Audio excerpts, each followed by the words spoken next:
I start the video, I want to go ahead and apologize in advance for a couple things. One being it's Sunday, so my husband's home, which means he's working on whatever he can find around the house to work on. So you'll probably hear some bumps and moving around, and I apologize.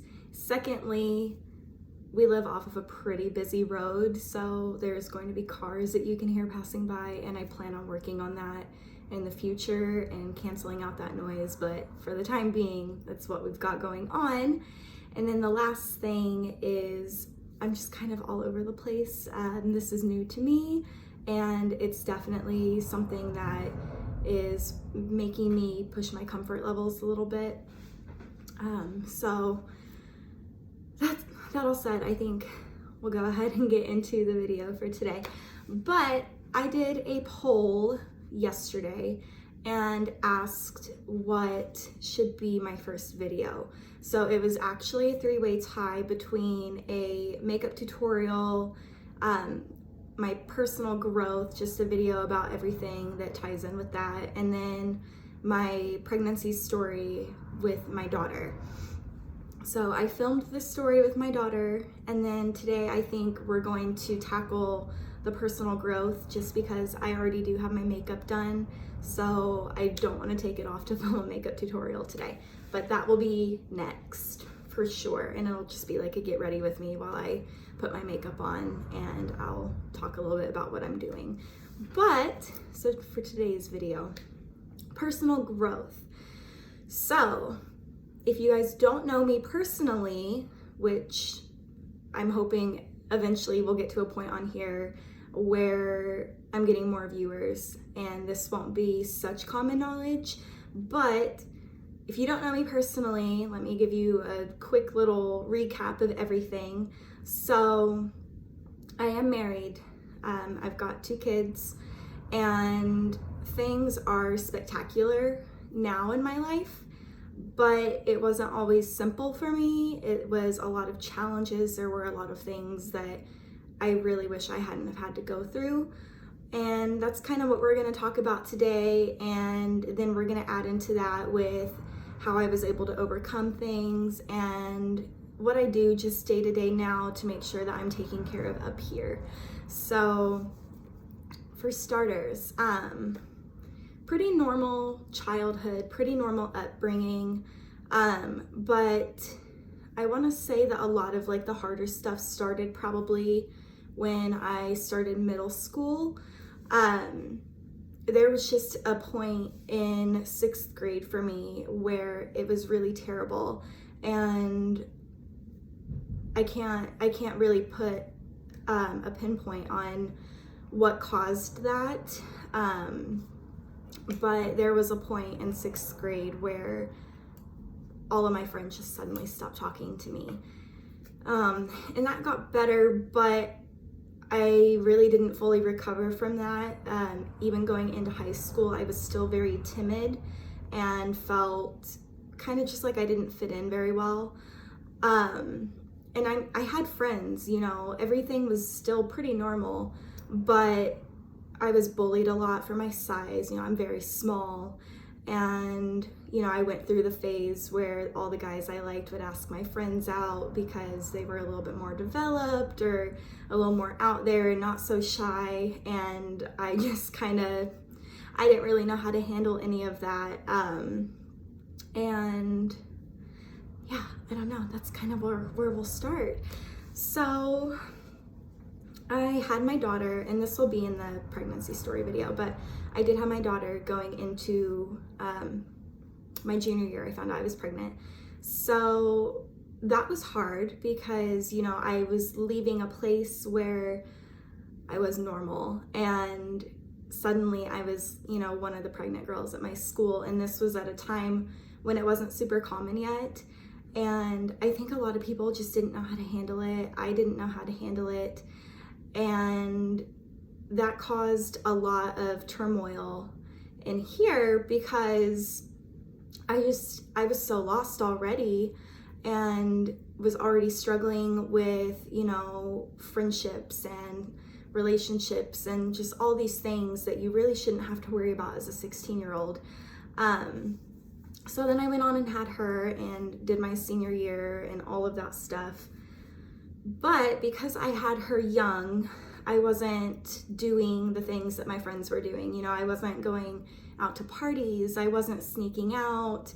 I snuck out one time, and that was before I was even pregnant, and my dog ratted me out. So I didn't do that again. But I really had my daughter at a point in my life where my friends were really getting to experiment and be kind of wild, and I couldn't do that. And that also meant, you know, I stayed local to town. I didn't go off to college or anything like that I had kind of envisioned doing. And it was manageable, but I feel like where things really started to get kind of hectic for me was when she was finally a little bit older. I started a job at a restaurant when I was 20, and I wanted to be a server because serving provides more money than being a host. So I wanted to start serving, and this was a job that was in a prime location in Indianapolis where, you know, once I got off work and I was 21, I could go out and, you know, do whatever I wanted really, because I would stay at a friend's house when I would work doubles on the weekends at this job. So as soon as I'd get off, I was going out. I wasn't making the best choices, and that's fine. But I definitely wish that I would have been a little bit more responsible with myself and made better choices that I wouldn't have had to feel bad about moving forward. So that was 2013 that I turned 21 and really started getting into just partying and realizing that I didn't have the same freedoms that a lot of other people had. And that made me kind of rebel a little bit, and it just made me not a very good version of myself. So from there, I went on and had quite a few abusive relationships, you know, anywhere from mental to emotional to physical abuse. And I got to a point where I would drink and just try to numb myself with that so that I could at least escape a little bit and not have to feel it. I became very pulled into myself. I avoided conversations or even questions, you know, that I felt like would cause a problem in my relationship that would in turn lead to more abuse. So I was closed off, I was isolating myself, and I was drinking to try to handle it. And that was terrible. And this was all about 2014, 2015, when I was starting to kind of go down that slope. And then in 2016, I actually had an ectopic pregnancy, which means that the baby implanted in your fallopian tube and not in your uterus. So, and I found out about that pregnancy on the 1-year anniversary of a very close friend of mine passing away. So I felt like it was a new leaf for me where things were going to get better. And then that ended the way that it did, and it finished off breaking me. So a month later, I had started a new job and I had a day off, and I was still doing the drinking, and I drank during the day, and I made a horrible decision and ended up getting in trouble for drinking. And that really should have changed things for me. I wish it would have changed everything entirely for me, but it only changed things for a couple months. And then I was still in a relationship where I wasn't super happy. I was still kind of walking on eggshells, just very afraid to be vocal about what I needed or wanted or how I was feeling, because I was carrying all that baggage of prior abuse and just hiding in a corner basically to try to keep my life as conflict-free as I possibly could, and still diving into the drinking to numb it all out. The drinking you never think it's going to be a big deal. You never think that it's going to be out of control, and you really don't think that a couple drinks in a week is bad. And for a lot of people it isn't. But when you're someone like me who has years and years of trauma on every level that you can possibly think of, it's very damaging to you, because you've put these traumas off in the back of your mind, and now you're numbing yourself with a substance that's really horrible for you. And then you're a shell of a person, and you're disappointed, and you're drinking more because you're disappointed and you don't want to face how you're feeling. So it's a continuous cycle of just self-harm and harming your relationships. Honestly, I mean, I think that a big thing for me was I would mess things up on purpose. I got to a point where I would do that because at least I knew I was in control of it. And if I wanted out of something, I knew if I messed up, to a certain extent, then I'd probably be able to get out of that situation without having to be vocal about it and without having to worry about dealing with, oh, this is, what did I do wrong? Because I knew what I did wrong because I chose to do it. So the drinking was a struggle for, 2013, and this is for 6-7 years. It was a problem for me. And the reason that I'm going into all that is so that I can really talk about where I'm at now and how I was able to get here. So my husband and I got married in March of 2019, and I was still drinking, but I had gotten myself to a level where I thought, just on the weekends was okay, or, once every 2 weeks. But like I said, I'm small, and I still hadn't dealt with all the traumas. So I was still falling into that same path of regret and embarrassment and hating myself because I didn't think that I would ever be able to overcome any of that. So my husband and I actually almost a year ago decided that alcohol was done for us. There were points where I would still have a drink here and there. I haven't in a very long time. But because I thought I had a handle on it. And even it just takes that one time where you think you have a handle on it, but something will pop up in your head and you're on that path and you're feeling those things, and then you're right back to square one. So it's been completely eliminated for me for a very long time now. I'm very, very proud and refreshed, and I honestly can't believe that this is my life now after everything that I went through. So how I got here, not only was it having a good support system in my husband, but it was knowing that I don't want my children to grow up wondering why their mother was like that. I don't want to set that example, especially for my little girl.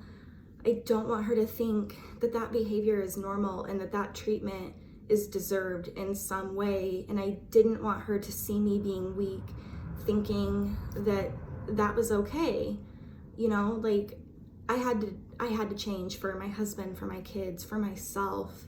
I was so tired of hating myself, and that's all it ever made me do was hate myself and just cry and feel like no one understood because I wouldn't let them in because I was trying so hard to block it out.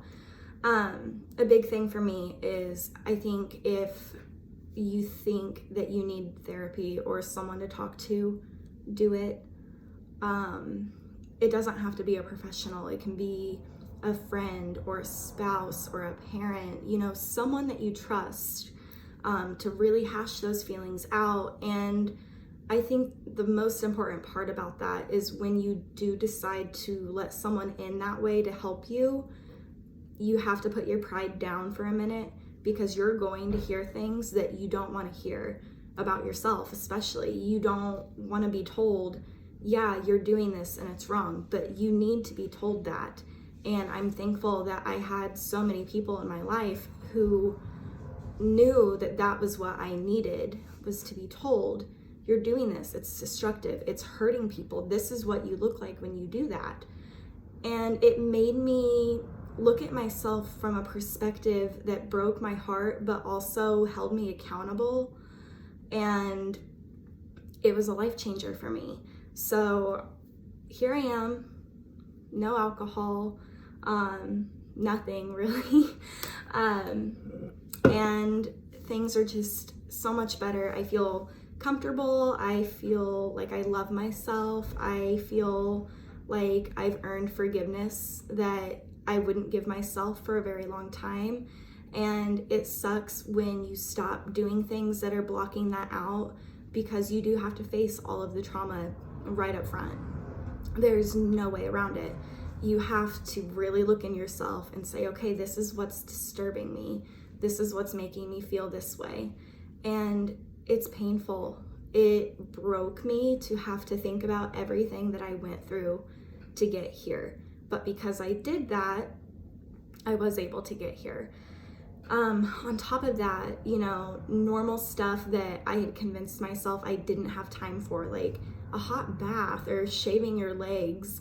Like, this is probably a little TMI, but I mean, we're here for open and honesty, right? So I hate making time to shave my legs. It's the most tedious thing I can think of, especially when I have a 4-year-old roaming around the house and not wanting to let me take a shower by myself. So it's so easy to make excuses for, well, I would love to do that, but I don't have time to do that. You do have time, you've got to make it. You've got to rearrange your priorities. So, you know, instead of going outside and drinking, get in the hot bath, shave your legs, light a candle, find things that make you feel good. And it took me, let's see, quarantine started in March and I was pretty lost at that point. Not with drinking really, but just lost with, oh, I can't leave the house. What am I gonna do for myself right now? And I dove straight into my kids because it took the pressure off of me to figure out what made me feel good. As long as I was being a good mom, I thought for sure, like, oh, that's the best thing I could do. Like, that'll cure everything. It does, but it doesn't. You still have to fill your cup. And now that I'm doing that with simple things, even, you know, if it's going to bed early or drinking a warm coffee, an actual warm coffee in the morning, things like that are combined with the tough love that I needed, you know, that I had to learn to give to myself and that I had to accept others giving me, is what led to here. So that's kind of all I can think of for the personal growth. It's just really being ready to face everything that you've put in the back of your mind and accepting that it's going to hurt, but it's only going to hurt temporarily. It's not going to hurt forever. Now, I say that, and there are still things that hurt sometimes, but they don't hurt as badly, and they're not something that caused me to feel ashamed anymore. And I was thinking about something the other day, and I'm gonna share it because I think it's so important.